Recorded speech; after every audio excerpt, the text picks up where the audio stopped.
Comment créer des graphiques sans graphique sur Excel? Bonjour à tous, Alex d'excelformation.fr et dans ce tutoriel, nous allons découvrir une manière très pratique de présenter les données sous la forme d'un graphique sans avoir besoin d'insérer de graphique. En effet, dans ce tutoriel, nous allons découvrir une des fonctionnalités peu connues d'Excel qui est l'utilisation des graphiques Sparkline. Et pour finir, nous découvrirons également une astuce peu connue qui va permettre de rendre ces données visuellement encore plus impactantes. Alors vous trouverez très régulièrement de nouvelles vidéos sur la chaîne, alors pensez à vous abonner et surtout à activer la clochette de notification afin d'être sûr de ne manquer aucune astuce et de devenir rapidement un pro d'Excel.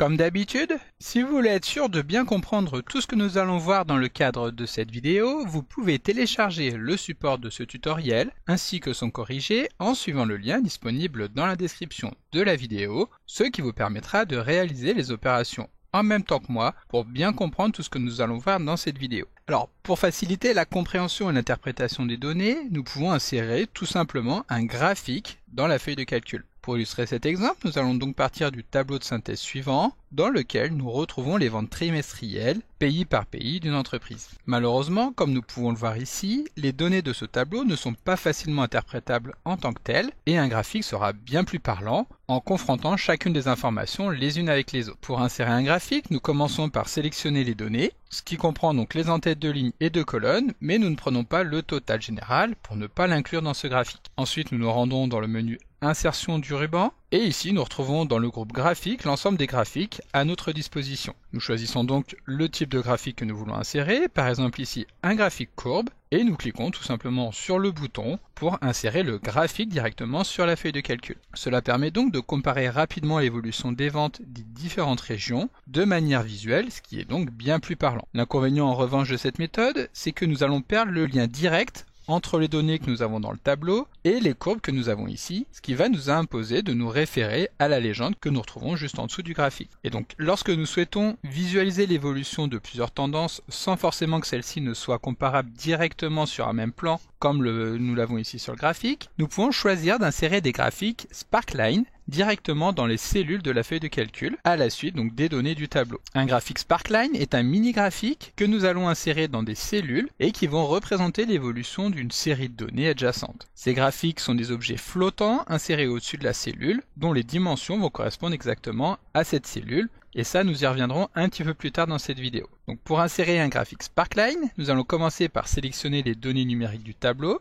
donc comme nous l'avons fait ici, ce qui exclut donc les en-têtes, et ensuite nous allons nous rendre à nouveau dans le menu Insertion du ruban, afin de retrouver ici le groupe Sparkline, dans lequel nous allons choisir le type de graphique que nous voulons insérer, et donc ici nous allons par exemple rester sur un graphique de type courbe. Lorsque nous cliquons sur ce bouton, Excel nous affiche une fenêtre, qui va nous permettre de définir les plages de cellules des graphiques Sparkline à insérer. Tout d'abord, dans le champ plage des données que nous retrouvons en haut, nous venons sélectionner les cellules dans lesquelles se trouvent les données sources sur lesquelles Excel va pouvoir s'appuyer pour construire ces graphiques Sparkline. Et ensuite, dans le champ plage d'emplacement que nous avons ici, nous venons sélectionner tout simplement les cellules dans lesquelles les graphiques Sparkline vont être insérés. Il s'agit ici des cellules que nous retrouvons aux coordonnées F10 jusqu'à F13. Ici, étant donné que nous avions sélectionné au préalable les cellules contenant les données sources, Excel a pré-rempli donc le champ plage de données avec la plage des cellules B10 à E13. Mais si nous avions sélectionné au préalable les cellules F10 à F13, qui sont donc vides et qui n'ont aucun contenu,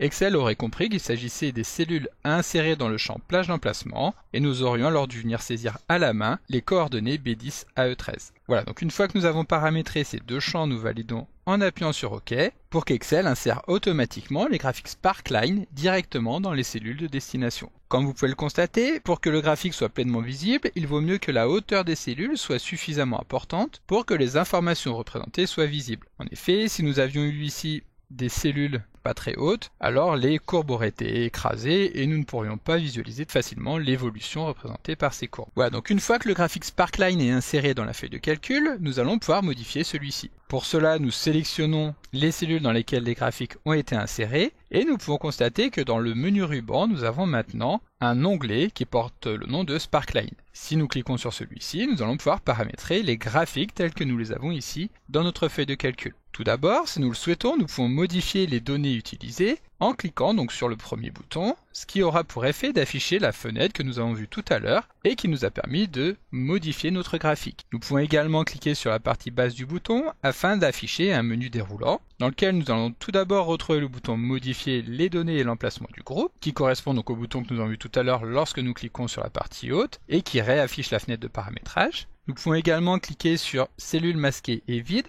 afin de pouvoir définir la manière dont les cellules masquées vont être interprétées sur les graphiques Sparkline. Donc ici, imaginons que nous masquions la colonne D, donc en effectuant un clic droit et en cliquant sur masquer. Une fois que la cellule a été masquée, nous pouvons voir que maintenant nous n'avons plus que 3 points sur notre graphique, ce qui veut dire que Excel a exclu d'office donc les données qui sont masquées. Si nous voulons qu'Excel en tienne compte, nous nous rendons dans le bouton modifier les données et nous cliquons sur cellules masquées et vides afin de cocher l'option afficher les données des lignes et colonnes masquées. Ensuite nous cliquons sur OK.